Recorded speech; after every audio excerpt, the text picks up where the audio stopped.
હવે તો હદ થઈ ગઈ આ ઉંમરમાં. બસ આ જ જોવાનું બાકી રહી ગયું હતું. શરમ નામની કોઈ વસ્તુ જ બચી નથી. હવે એવું મારું ચહેરો બહાર કેવી રીતે દેખાડે છે? આપણા સગા સંબંધી શું કહે છે? મારા ઓફિસના મિત્રો શું વિચારશે?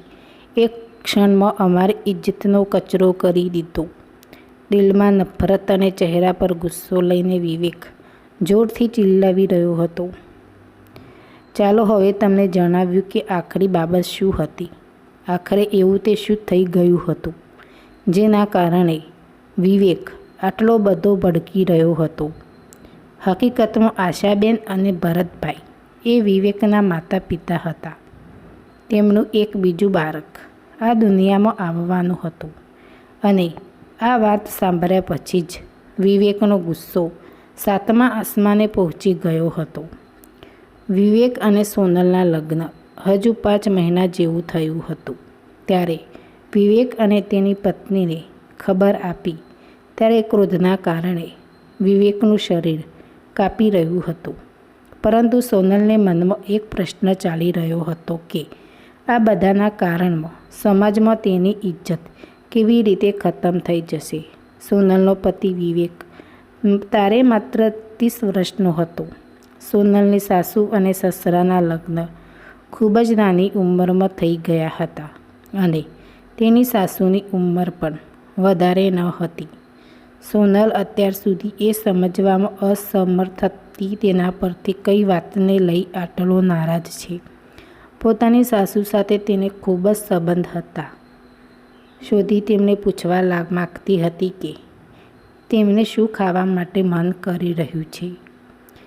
કેમ કે જ્યારથી તે આ ઘરમાં લગ્ન કરીને આવી હતી ત્યારથી તેની સાસુમાં તેને પોતાની દીકરીની જેમ રાખી હતી. તેની પસંદ એની નાપસંદનો સંપૂર્ણ ખ્યાલ રાખ્યો હતો. સોનલ પર પણ પોતાની સાસુમાને ખૂબ જ પસંદ કરતી. પરંતુ આજે પોતાના પતિના મોઢેથી આવી વાતો સાંભળીને તેને સહજ પર પસંદ આવી નહીં. સાંજે જ્યારે ભરતભાઈ ઘરના બધા સભ્યોને આ વાત કરવા માટે ઘરના હોલમાં બોલાવે ત્યારે કોઈ પણ વ્યક્તિ તેમની વાત સાંભળવા માટે પોતાની રૂમમાંથી બહાર આવ્યા નહીં. ભરતભાઈ સરકારી સ્કૂલમાં શિક્ષક હતા. તેઓ નોકરી કરી રહ્યા હતા.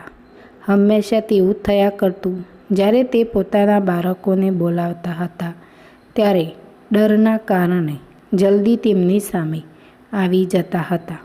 કેમ કે ગુસ્સામાં વાત કરતા હતા પરંતુ દિલના ખૂબ જ નરમ હતા. તેઓ ખૂબ જ પ્રભાવશાળી વ્યક્તિવાળા માણસ હતા. સોનલના આવ્યા બાદ તેની સાથે તેમનો એટલો બધો લગાવ થઈ ગયો હતો કે તેમની સવારની ચા તેના વગર પણ ગમતી ન હતી કે સારી પણ ના લાગતી. તેને હંમેશા બેટી કહીને બોલાવતા હતા. આજે ભરતભાઈને બોલાવવા છતાં પણ વિવેક અને સોનલ બંનેમાંથી કોઈ પણ આવ્યું નહીં. ત્યારે સોનલના મનમાં પોતાને હોલમાં પિતાજીને બોલાવવાની વાત કરવા બેઠા. પરંતુ તેમને બોલાવવા તો પણ તેમના બાળકો તેમની વાત સાંભળવા માટે નથી આવી રહ્યા. આડે દિવસે સાથે ભેગા મળીને નાસ્તો બનાવવામાં મદદ કરતી હતી. વિવેકના ઓફિસથી આવી વાત તથા લોકો હોલમાં બેસીને સાથે ભોજન કરતા હતા અને વાતો પણ કરતા હતા. પરંતુ આજે બધું જ આવું થઈ ગયું હતું.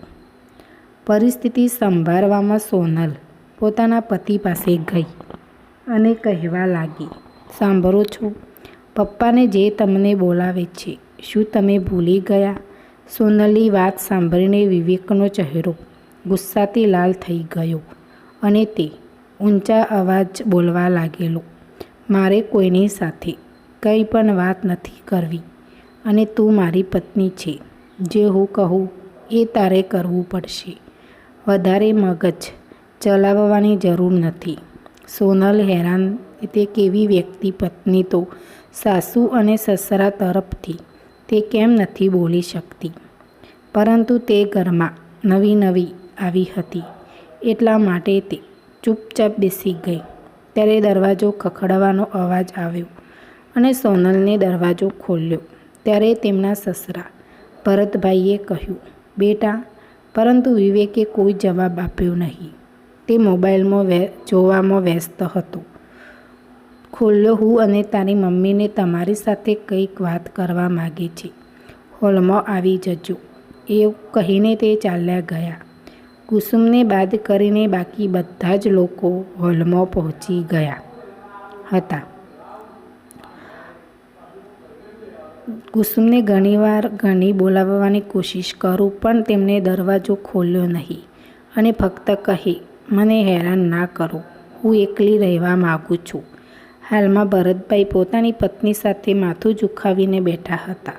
સામે વિવેક બેઠો હતો અને સોનલ તેમની પાસે જઈને ઊભી હતી. જ્યારે સાસુમાનો ચહેરો જોયો ત્યારે તેને ખૂબ જ તકલીફ થઈ. એક જ દિવસમાં તેમનો સુંદર ચહેરો ગરમાઈ ગયો હતો. આંખો નીચે કાળા ડાઘ પડી ગયા હતા. કદાચ તે ખૂબ જ રડ્યા. આજે તેઓ રૂમની બહાર પણ ન હતા નીકળ્યા. તેમની આવી હાલત જોઈને સોનલને પણ રડવું આવી રહ્યું હતું. ત્યારે વિવેક કઠોર અવાજમાં, શું કહેવું હોય તો તમારે જલ્દી કહો, મારે ઘણું કામ છે.